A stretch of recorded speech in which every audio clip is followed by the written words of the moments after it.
Oh, hey, diddle diddle. Let's talk about George Kittle, who is without a doubt a 49ers Hall of Famer. Like, this is one of the most important players in the history of this franchise. He's been fantastic. He is like one chromosome away from being a professional wrestler. The guy is an incredible entertainer.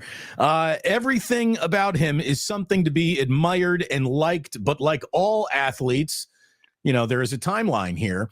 And it was brought up yesterday by, I think, Matt Mayoko, a couple of other guys who look at this team thinking this is the draft where looking for George Kittle's replacement certainly has to begin. I think it was really started last year, right? I mean, they drafted 2 tight ends last year. I think they would like to have a tight end that, on the roster down the road that could replace George Kittle. And who's it going to be? I'll give you some names later on, but this is another really good draft for tight ends. And I think it's pretty clear that, Mayoko said they got to start making some plans, perhaps for life after George Kittle. This was on 49er Talk, on the 49er Talk podcast. He said, I know that's kind of odd to say because it seems like he's just so young and just not too long ago broke into the NFL, but he's now 30. And it just goes to show, Damon, how fast life is in the NFL. And the Niners have looked at Eric All from Iowa. They've looked to Javion Sanders from the University of Texas. I'm hot to trot on a couple guys named Mason Pline out of Furman and Isaac Rex out of BYU. They've looked at those guys. Jaheim Bell, the coach is real fired up on him. He's a Florida State guy. Theo Johnson is got great workout numbers from Penn State. Jared Wiley of TCU. So, yeah, this is an opportunity for them. I think they have to either get a really solid tight end out of this, or they've got to get a veteran tight end and more of a day 3 tight end in this draft, at that spot. But they've got to address it.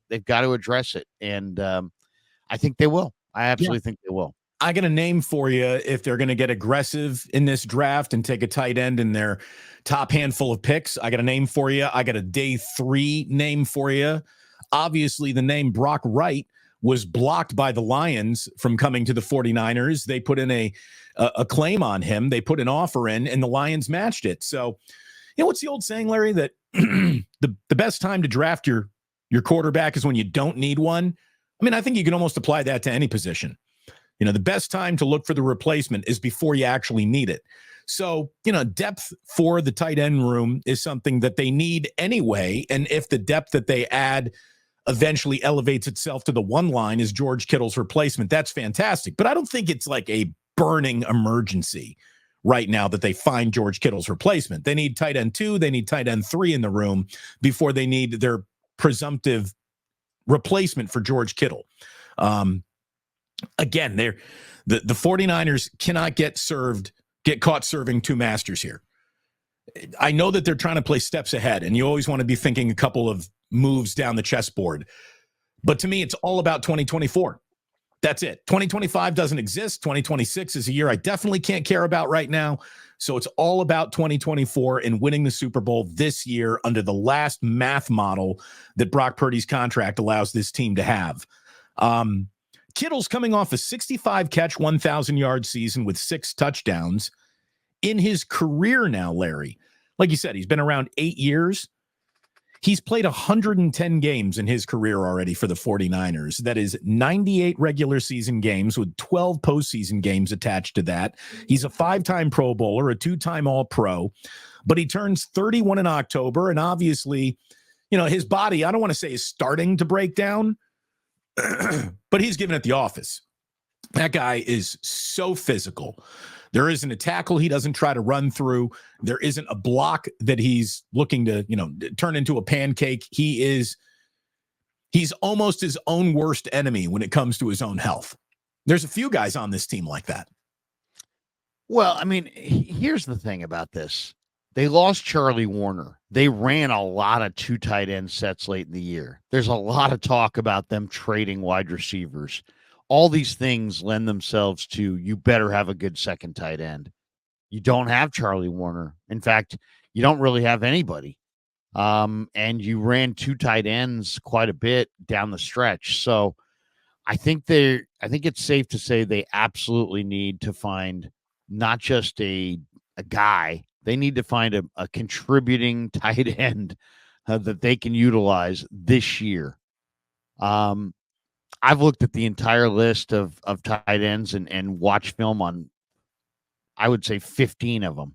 Brock Bowers, Sanders, Cade Stover, Bell, Theo Johnson, Sanat, all of these guys, Tip Ryman, Eric All, Dallin Holker. I've watched all these guys. The guys that I really like. You still haven't said the name of my day 3 pick, which makes me worried.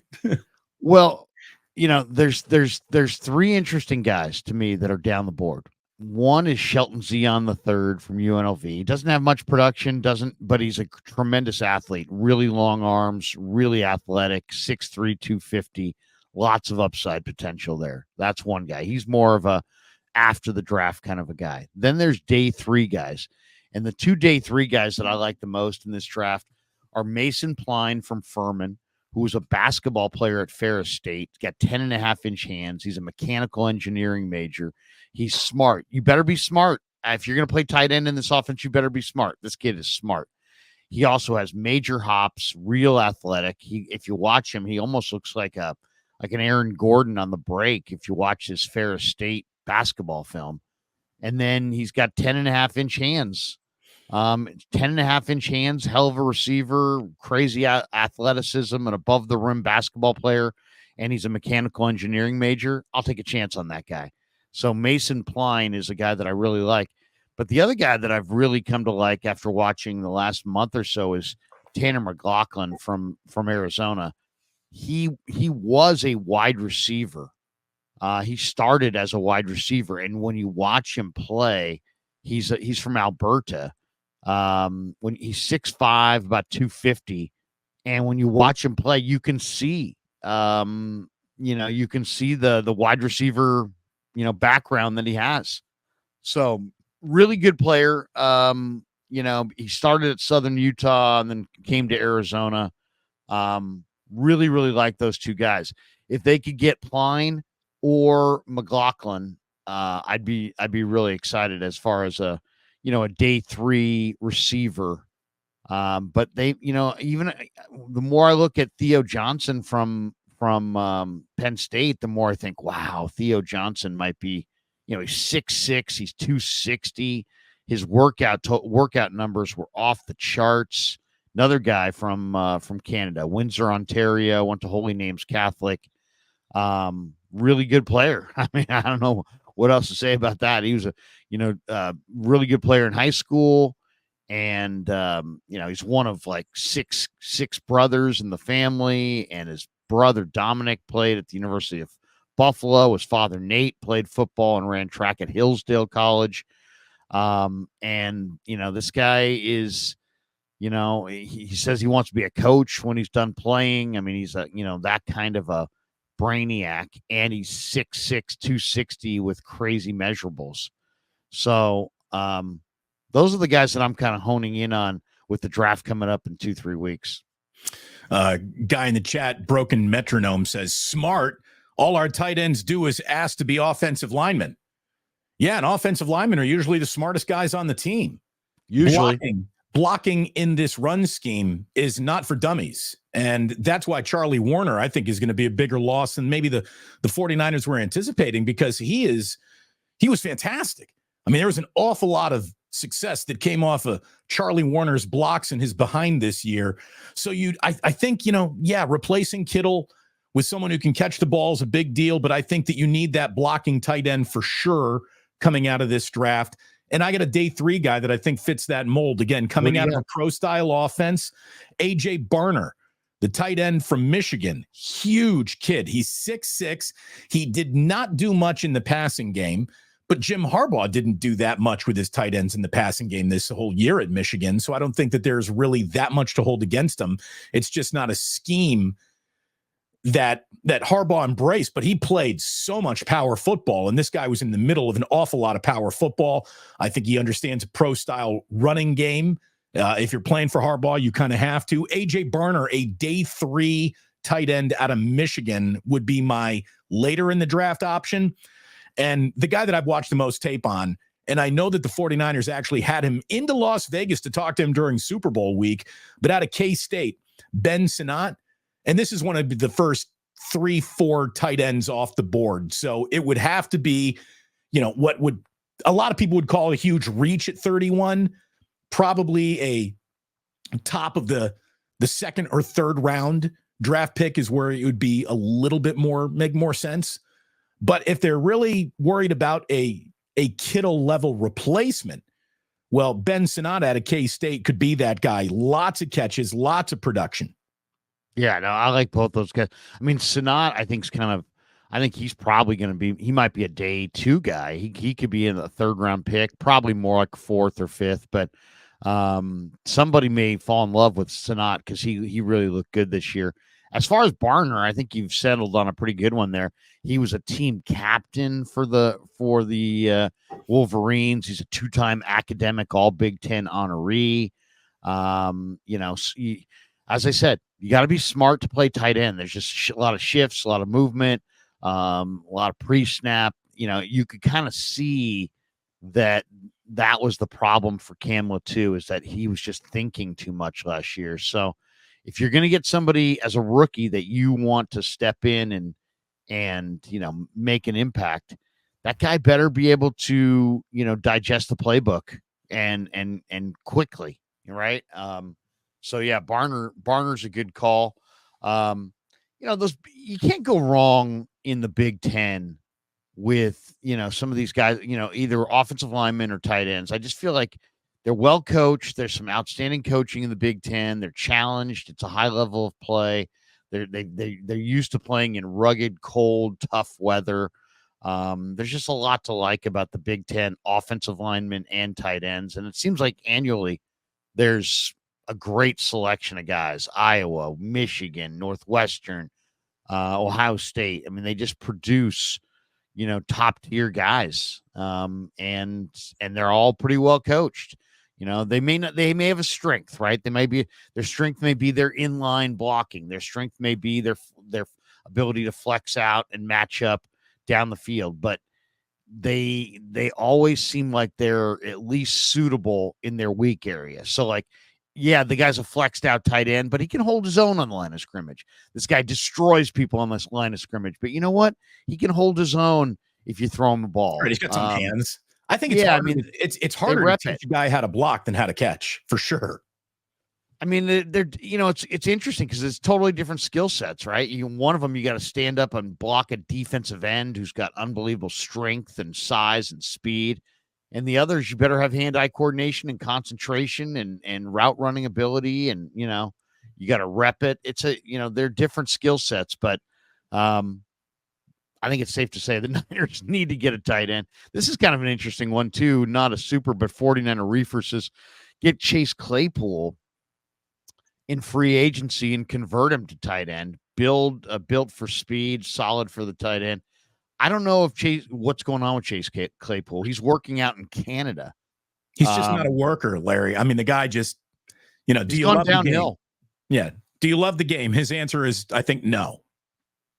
I think that might be right. And the only reason, I don't know him, but man, he sure looked good as a rookie, but he has gone down consistently since his rookie year to the point where he's now looking in Canada. Nobody wants him. Claypool, I think, to me, when I saw him, I saw him in a 2-minute drill where the clock's ticking down. I don't know if you remember this game.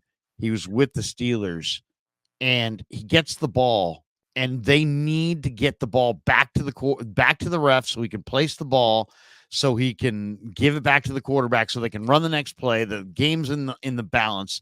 And he's doing one of these, first down, like red cash, like we're in the middle of the second quarter. And he's just, so I kind of wonder either about his team attitude or his just ability to understand game situations. He doesn't stick around long with any coaching staff, and that's a red flag, right? Moving on from him quickly is what coaching staff seem to want to do. So that's also, I don't think he's got a tight end's body on him either. I don't think Chase Claypool is a guy where you say, go put on 20 pounds in the weight room. Now you're a tight end. I just don't think that's going to happen. But 49er Reefer, we should have been warned by your name alone about where your ideas are coming from.